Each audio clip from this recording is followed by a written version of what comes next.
Hey team, welcome back to MikeDaciuk.com. Thank you for taking the time to join our little show today.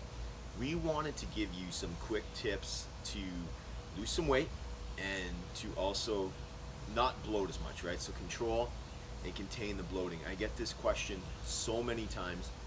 People have went to see their doctors, they went to see other naturopathic doctors, physicians, and like, Mike, the doctor can't figure it out why I have the bloating, why I can't, get over my stomach discomfort, and why I can't seem to lose those extra few pounds. So this show is for you guys here today.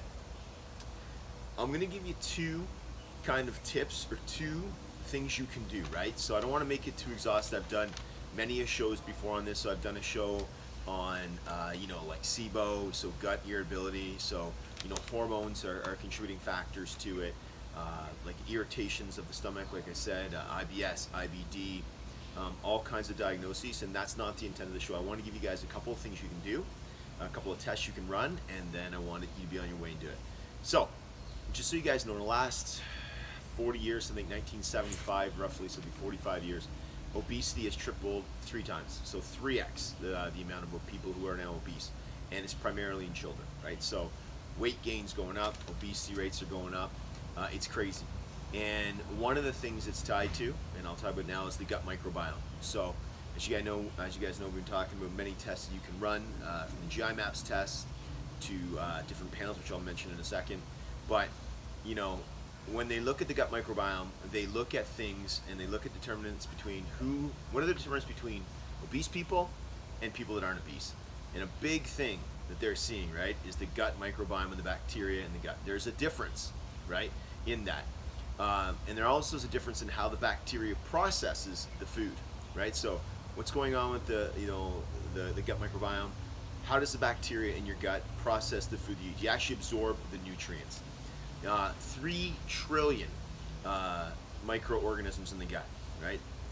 300 to 500 different types of bacteria in the gut. 2 million genes line the intestinal tract. It's huge, right? And they're looking at ways to figure it out. So once you get to know what's going on in your gut and the different, bacteria and fungi and parasites in there, you're gonna be well on your way to how you can treat it.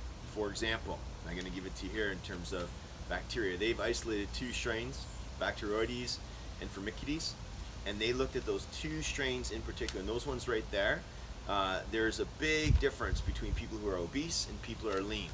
So again, Bacteroides and Firmicutes, lots of science on those 2 bacterial strains. So the more you know, the better off you can do. The gut, it affects insulin resistance, it affects inflammation, fat deposits, all of this good stuff. So why am I saying this? And what can you do about it, right? This panel called the Biome panel, I talked about it a few years ago. I've run it myself, my wife, my children, and it looks at the different microorganisms in your gut. Again, so it looks at parasites and the bacteria and then the opportunistic pathogens. And it's really an eye-opener or revealing on what it can do for you, right? Because when you look at it, what you think you may be doing, you might be eating healthy. Said this happened to clients and patients of mine were like, you know what? I'm eating healthy, I think I'm doing all this stuff, but I'm just not losing weight, it's not working for me. The problem that is because your gut may need more than what you're eating, right? It might not be processing it well. So you might be, you might have poor oxalate function, right? So I've had these clients, right? So they have poor oxalate function. So what does that mean? Well, if you look at oxalates, right, and you look at a food like spinach that has oxalates in it, so your gut's performing poorly, and then you have a food that you think like spinach that's good for you, it contains oxalates and calcium.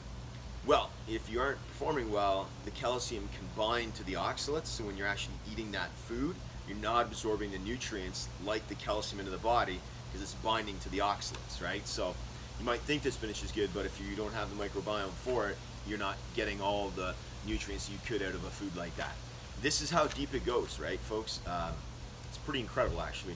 So you need to know what works for you. You need to know what works for your condition. You need to know what your gut microbiome does, and the Biome's a good panel. There's many other ones, right, that I could talk about that are amazing, but Biome's a pretty cost-effective one that anyone can run. And number 2, so we went through the gut and how that plays a role. Number 2 is this: inflammation, right? That's a pretty broad term, right? Inflammation, what does that mean? Well, you need to know if you're inflamed, because I've got these patients too, right? If they have a lot of inflammation, you can run a panel from DHA. They're really good, guys. So DHA is a great blood panel where it looks at CRP and high sensitivity CRP and homocysteine. So it looks at the inflammation in your vascular system. And why is this important? Because inflammation in your body can impair insulin function, right? So if you're inflamed a lot and then it starts impairing insulin, and you're not able to take that sugar, the glucose, and transport it to the cells because you're so inflamed, you're going to start to get weight gain.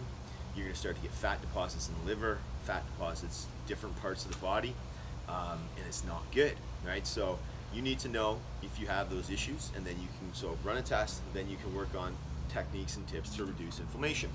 This goes hand in hand. It really is with hormones too. So I've got many patients who have issues with up and down with the hormones and estrogen and progesterone, and it's causing inflammation. We tweak it, right? It's like the Goldilocks, as Dr. Sarah Gottfried said. It's the Goldilocks where we have to evaluate how to work through both of those. But that's what a good practitioner would do, right? As well, inflammation affects the hormone leptin, right? So the hormone leptin tells you when you're full. And if you have inflammation, it can impair the leptin feedback loop, and you'll just keep eating. So if it doesn't tell you when you're full and you just keep eating because you got inflammation, you're going to put on some weight because you just keep eating and eating and eating and eating, right? So that's another thing here. Yeah, we're outside, obviously, folks. So I want to switch it up today. It's a beautiful sunny day here in Canada. This is the backyard, the little hot tub, and then the house that we have here. But get outside. I always say to people too, so what about foods that can lower inflammation? So because I give this out, there's supplements that can do it, there's foods that can do it. The omega-3s are great. I talk about it all the time. I talk about the different types of berries, so the blueberries, right, and the cherries and all that kind of stuff. Salmon's good for you too. Different types of nuts and seeds that can help you with inflammation. There's so many things you can do. Capsaicin, ginger as well. I talk about green tea. All very helpful to help you with inflammation. Many things I can give you, many different things. I just want to give you something easy. One last parting piece of advice. If you are bloated and you have these gut issues and you can't lose weight, I've done this with numerous patients in the past, is fasting. There's different types of fasting.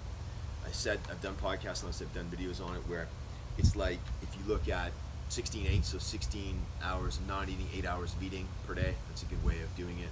I've had clients recently go through a 3 and 5 day fast. They just drink water for those 3 and 5 days with excellent results. Okay, please do not do this, okay, without the supervision of a medical practitioner.